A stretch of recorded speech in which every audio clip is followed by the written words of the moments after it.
Hello friends, welcome to news Tamil online. அமெரிக்காவோட அடுத்த ஜனாதிபதியை தேர்வு செய்யறதுக்கான எலெக்ஷன் நவம்பர் 5ஆம் தேதி நடக்க இருக்கு. அத குறித்து கருத்து கணிப்புகள் என்ன சொல்லுது, கருத்து கணிப்புகள்ல சொல்லப்பட்டிருக்கிறதெல்லாம் உண்மையா அப்படிங்கறத பத்தி தான் இன்னைக்கு நம்ம இந்த வீடியோல பார்க்க போறோம். வீடியோக்குள்ள போறதுக்கு முன்னாடி நீங்க இன்னும் நம்ம சேனலை சப்ஸ்கிரைப் பண்ணல அப்படின்னா சப்ஸ்கிரைப் பண்ணிக்கோங்க. அப்படியே பக்கத்துல இருக்கக்கூடிய பெல் ஐகானையும் கிளிக் பண்ணிக்கோங்க. வாங்க இப்ப நம்ம வீடியோக்குள்ள போகலாம்.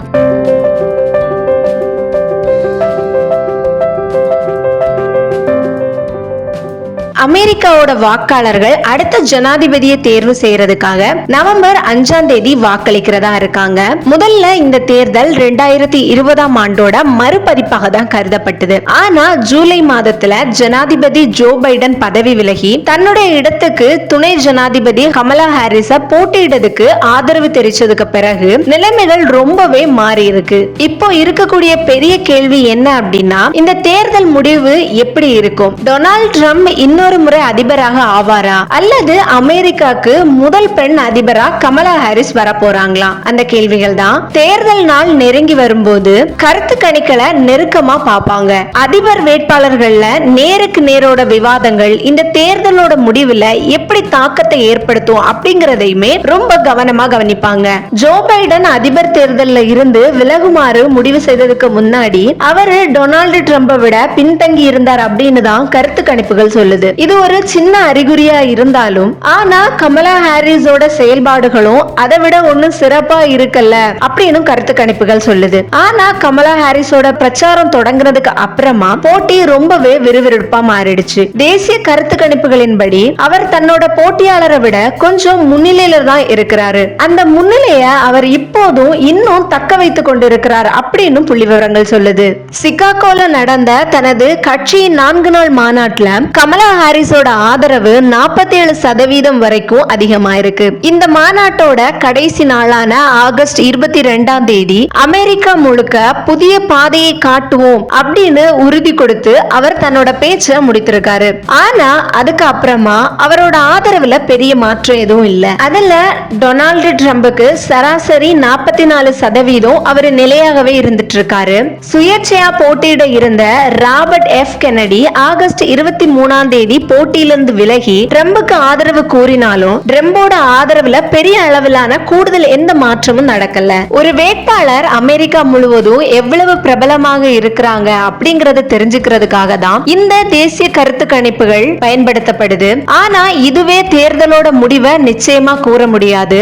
ஏன் அப்படின்னா அமெரிக்கா தன்னோட அதிபரை தேர்ந்தெடுக்க எலக்ட்ரல் காலேஜ் முறையை பயன்படுத்துது. அதன்படி மக்கள் தங்களோட வாக்குகளை அதிகமா பெறுவது முக்கியம் இல்ல, எங்கு அந்த வாக்குகள் கிடைக்குது அப்படிங்கிறது தான் முக்கியமா இருக்கு. அது மட்டும் இல்லாம அமெரிக்கால 50 மாகாணங்கள் இருக்கு. ஆனா அவற்றுல பெரும்பாலானவை எப்போதுமே ஒரே கட்சிக்கு தான் வாக்களிக்கின்றன. அதனால 2 வேட்பாளர்களுக்கும் வெற்றி வாய்ப்பு இருக்கக்கூடிய மாகாணங்கள் சிலது மட்டும் தான் இருக்கும். தேர்தல்ல வெற்றி தோல்விய இந்த மாகாணங்களை தீர்மானிக்குது. அப்படிங்கிறதுனால இந்த மாகாணங்களை போர்க்கள மாகாணங்கள் அப்படின்னு அழைக்கப்படுது. இப்போ இருக்கக்கூடிய நிலைமையை பார்க்கும்போது 7 மாகாணங்களோட கருத்து கணிப்பு முடிவுகள் ரொம்பவே நெருக்கமா தான் இருக்குது. ஆனா அதனால யார் முன்னிலையில இருக்கிறாங்க அப்படிங்கறத கண்டறியறது ரொம்பவே கடினமான ஒரு விஷயமா இருக்கு. அது மட்டும் இல்லாம தேசிய கருத்து கணிப்புகளுக்கு மாறாக மாகாண கருத்து கணிப்புகள் குறைவாகவே இருக்கு. மேலும் இந்த ஒவ்வொரு கருத்து கணிப்பிலும் சின்ன சின்ன பிழைகள் ஏற்படக்கூடும். அதாவது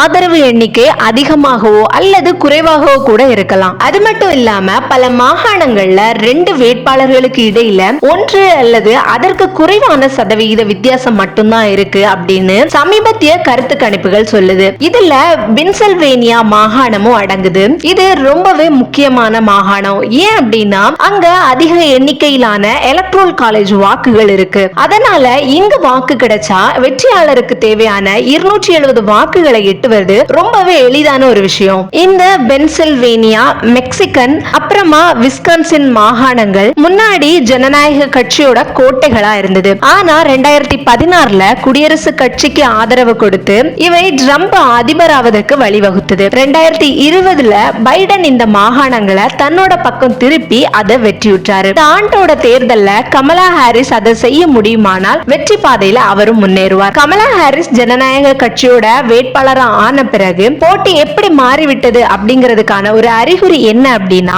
ஜோ பைடன் அதிபர் தேர்தல்ல போட்டியிட்டு விலகிய நாள்ல இருந்து அவர் இந்த 7 மாகாணங்கள்லயும் ட்ரம்ப போலவே 5% வித்தியாசத்துல பின்தங்கி இருக்கிறாரு. தற்போது இந்த தேசிய மாகாணங்கள் மற்றும் இந்த 7 போர்க்கள மாகாணங்கள்ல கமலா ஹாரிஸ் மற்றும் டொனால்ட் ட்ரம்ப் இடையே சில சதவீத புள்ளிகள் மட்டும்தான் வித்தியாசம் உள்ளதா கருத்து கணிப்புகள் தெரிவிக்குது. போட்டி இவ்வளவு நெருக்கமா இருக்கும் போது வெற்றியாளரை கணிக்கிறது ரொம்பவே கடினமான ஒரு விஷயம். 2016 மற்றும் 2020 ஆகிய 2 தேர்தல்களையும் கருத்து கணிப்புகள் ட்ரம்போட ஆதரவை ரொம்பவே குறைவா தான் கணிச்சது. கருத்து கணிப்போட நிறுவனங்கள் இத சரி செய்ய பல வழிகள்ல முயற்சி செஞ்சுட்டு இருக்கு.